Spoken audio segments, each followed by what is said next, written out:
Em 1979, após divergências criativas e problemas na produção, Richard Donner foi substituído por Richard Lester na direção de Superman 2. Donner havia filmado uma parte significativa do filme, mas a versão lançada nos cinemas foi muito alterada por Lester. Décadas depois, em 2006, a Warner Bros. Lançou Superman 2, o corte de Richard Donner, reunindo cenas inéditas e restaurando a visão original do diretor.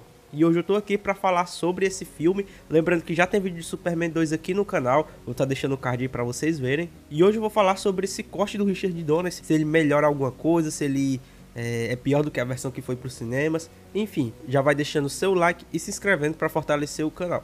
E chega de enrolação e bora pro vídeo. A história é basicamente a mesma, acho que a gente pode dizer isso, onde após impedir um ataque terrorista, o Superman acidentalmente libera 3 criminosos kryptonianos, o Zod, a Ursa e o Non, da Zona Fantasma. Enquanto eles chegam à Terra com os mesmos poderes que o Superman e começam a dominá-la, Clark decide revelar sua identidade a Lois Lane e até abdica de seus poderes para viver com ela. Mas quando percebe a ameaça que os vilões representam, ele recupera seus poderes com a ajuda do Jor-El e enfrenta o Zod e seus capangas aí na Fortaleza da Solidão. E no fim, o Superman salva o planeta e apaga a memória da Lois para protegê-la. E eu vou repetir aqui de novo, tá? Dos filmes do Christopher Reeve eu só tinha assistido o primeiro. O segundo filme eu vi pela primeira vez eu falo até no vídeo anterior, foi a primeira vez que eu assisti, assim como o corte do Richard Donner também é a primeira vez que eu tô assistindo.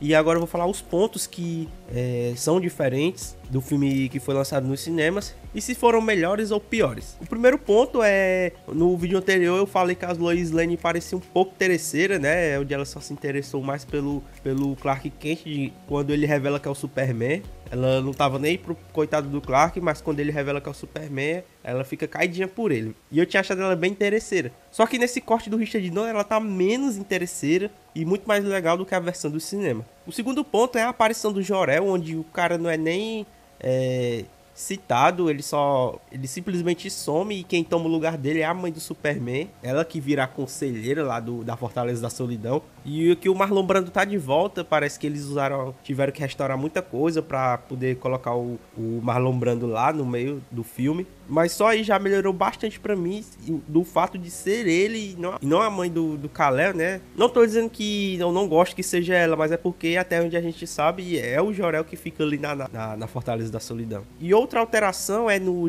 iniciozinho do filme, onde a nave do Kal-El, ela passa bem pertinho do Zod ali que tá flutuando pelo espaço. Esse é mais um detalhe que não tinha no filme do cinema. E em vez de começar com o compilado do primeiro filme, o corte do Richard Donner ele começa só com o final do primeiro filme. E em vez de ter aqueles terroristas lá na Torre Eiffel, da versão que foi pros cinemas, o fato de no corte do Richard Donner começar com o final do primeiro filme é porque conecta diretamente com o segundo filme, onde quando o Superman joga aquele míssil no espaço, aquele míssil atinge a prisão do Zod e acaba soltando ele. E na versão do cinema, o que acaba soltando o Zod é a onda sonora durante a explosão que o Superman leva uma bomba. E já que não tem a cena de Paris, a gente não tem a Lois lá em Paris. E no caso ela tá aqui no planeta diário e até ela é maluca, ela se joga do prédio porque ela percebe um pouco assim que o Clark é o Superman, né? Porque os dois nunca estão juntos no mesmo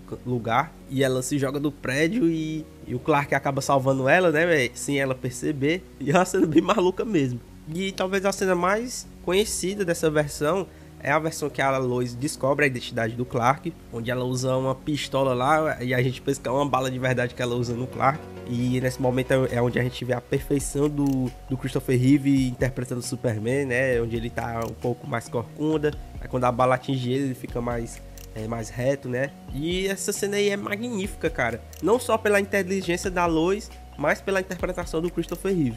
E eu não sei se vocês vão lembrar onde eu disse que não tinha uma grande conversa do Clark com a mãe dele, né? A mãe dele lá na Fortaleza da Solidão, sobre desistir dos poderes. Mas aqui, já que a gente tem a volta do Jor-El, tem um tom do diálogo maior, onde o Jor-El diz que ele estava ali para ajudar a humanidade, né? Ele não podia deixar de salvar o resto do mundo para ficar só com um humano, né? No caso a Lois. Mas o Clark assim mesmo quer fazer isso, né? Ele quer desistir de tudo para poder ficar com a Lois. E aqui já melhora para mim 100%, porque eu senti muita falta desse diálogo na versão do cinema, mas felizmente aqui é muito mais bem trabalhado isso. E quando o Clark vai voltar pra onde ele vê que o Zod tá destruindo o mundo, entre aspas, né, os Estados Unidos todinho, ele quer recuperar os poderes, o Jor-El acaba se sacrificando lá na Fortaleza da Solidão para fazer com que o Clark recupere seus poderes. E essa cena também é muito boa. O Richard Lester, o cara gostou muito de colocar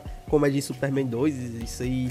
Tem uma cena ou outra que funciona, mas a batalha final é completamente ridícula, porque ele adiciona piadas onde era para ser um momento sério. Mas aqui nessa versão do Richard Donner é tudo muito melhorado, é tudo um pouco mais sério. Um pouco não, né? É mais sério.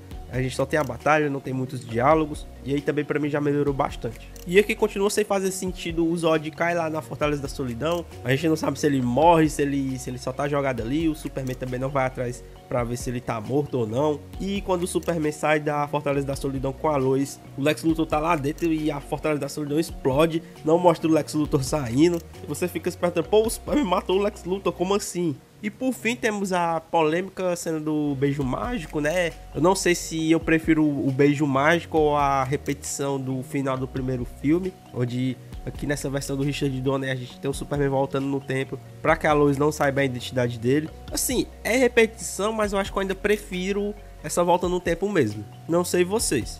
Agora sim, eu não sei se essa versão do Richard Donner é melhor do que a versão que foi para os cinemas. Tem coisas melhores, né, como a presença do Jor-El, mas no geral assim é praticamente o mesmo filme com poucas alterações, mas eu não consegui achar um melhor ou pior do que o outro. Para mim os dois têm suas qualidades e seus defeitos. Até porque esse corte do Richard Donner, ele não é 100% a visão do diretor, já que ele não gravou o filme 100% na época. Se eu não me engano, ele só gravou 70% antes de ser substituído. Então é por isso que esse corte não parece ser um filme completo, justamente porque ele não gravou o filme todo. Por isso que também não dá pra dizer que é melhor ou não. Eu prefiro deixar os dois empatados. Mas é isso, comenta aí o que você acha desse corte do Richard Donner, se você acha melhor, se acha pior, ou também acha a mesma coisa. E fiquem ligados porque em breve vou estar postando um vídeo sobre Superman 3, talvez o filme que eu menos gostei até agora do Superman. Então fiquem ligados, se inscrevam para fortalecer o canal e ativem as notificações. E é isso, até o próximo vídeo e